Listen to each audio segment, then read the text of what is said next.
ಯಾರು ಕನ್ಯಾ ತೋರಿಸ್ಬೇಕಾಗಿರ್ತಕ್ಕಂಥವ್ರು ಫೋನ್ ಮಾಡಿದ್ರು, ಇಲ್ಲ ಅದು ಬೇಡ, ಬೇರೆ ಕಡೆಗೆ ಒಂದು ವ್ಯವಸ್ಥೆ ಆಗಿದೆ, ಬನ್ನಿ ನಿಮಗೆ ಕನ್ಯಾ ತೋರಿಸ್ತೀವಿ ಅಂತ ಹೇಳಿದ್ರು. ಹೀಗೆ 2-3 ಘಟನೆಗಳು ನಮಗೆ ಕನ್ಯಾದರೆ ಅವರು ಮಾಡಿ ತೋರಿಸಿದ್ರು, ಗುರುಗಳು ಮಾಡಿ ತೋರಿಸಿದ್ರು ಅಂತಂದ್ರೆ ಆ ರೀತಿಯಾದಂತ ಒಂದು ಜ್ಞಾನದ ಶಕ್ತಿಯನ್ನ ಅವರು ನಮಗೆ ಮಾರ್ಗದರ್ಶನ ಮಾಡಿದ್ರು. ಹೀಗೆ ಅನೇಕ ಪವಾಡಗಳು, ಬಹಳಷ್ಟು ಘಟನೆಗಳು ಹೇಳಿದ್ದಾರೆ. ಅವೆಲ್ಲ ಘಟನೆಗಳು ನಾವು ಇತಿಹಾಸದಲ್ಲಿ ದಾಖಲೀಕರಣ ಮಾಡಬೇಕಾಗಿದೆ. ಅದನ್ನ ಮಾಡೋ ಕೆಲಸ ನಾನೇ ಮಾಡ್ತೀನಿ. ನಾನು ಇನ್ನೊಂದು 3 ವರ್ಷ ಸರ್ವಿಸ್ನಲ್ಲಿ ಇದ್ದೀನಿ. ಇದ್ದು ಗುರುಗಳ ಹತ್ರನ ಜೊತೆಗೆ ಬಂದು ಸೇವೆ ಮಾಡಬೇಕು ಅಂತೇಳಿ ವಿಚಾರ ಇಟ್ಕೊಂಡಿದ್ದೀನಿ. ಆ ಹಿನ್ನೆಲೆ ಒಳಗೆ ಆ ಒಂದು ಘಟನೆ ಹೇಳಿದೆ ನಿಮಗೆ, ಯಾವ ರೀತಿಯ ಗುರುಗಳು ನಮಗೆ ಒಂದು ಶಕ್ತಿ ಕೊಡ್ತಾರ ಅಂತಂದ್ರು. ಕಾರ್ ಗಾಡಿ ನಾವು ವಾಪಸ್ ತಗೊಂಡು ಬೇಡ ಬೇಡ ಬೇಡ ಬರ್ರಿ ಅಂತಂದ್ರು. ನಾನೆಲ್ಲ ಅದಕ್ಕೆ ಪರಿಹಾರ ಹುಡುಕಿ ಕೊಡ್ತೀನಿ, ದೇವಿ ಹುಡುಕಿ ಕೊಡ್ತಾಳ ಅಂತೇಳಿ ಕಳಿಸಿದ್ರು.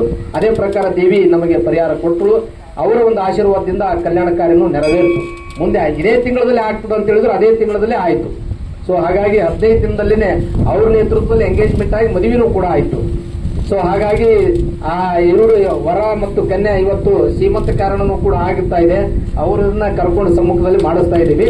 ಸೊ ಹೀಗೆ ಗುರುಗಳಂದ್ರೆ ಒಂದು ಶಕ್ತಿ ಹೇಗಿರ್ತದೆ ಅಂತ ಅನ್ನೋದಕ್ಕೆ ಅವ್ರು ಹೇಳಿದ್ರು. ಅದಕ್ಕೆ ನಾನೊಂದು ಪ್ರತ್ಯಕ್ಷವಾಗಿ ಅದನ್ನ ಅನುಭವಿಸಿದ್ದನ್ನು ನಾನು ಇಲ್ಲಿ ಹೇಳಿದ್ದೀನಿ. ಧನ್ಯವಾದ.